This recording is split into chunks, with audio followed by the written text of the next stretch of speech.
শোনো মুমিন মুসলমান, করি আমি নিবেদন এই দুনিয়া। মজা করি কিন্তু আমি, হ্যাঁ মনে করি না, পাগল মনে করি না। কাজ হয়ে যেতেছে।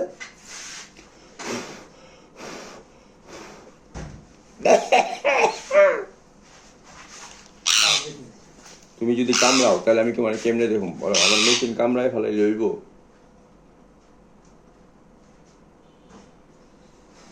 না ঠিকই আছে, অসুবিধা নেই। আশা করতেছি কোনো সমস্যা নাই, এভরিথিং ইজ ওকে। খালি টেম্পারেচারটা লো, এটা ঠিক হয়ে যাবে। ব্যথা বেদনার হয়েছে তো, আর ইন্টারনাল ইয়েগুলো, অর্গানগুলো যেহেতু কম্প্রোমাইজ, এই জন্য এরকম হয়েছে। আশা করতেছি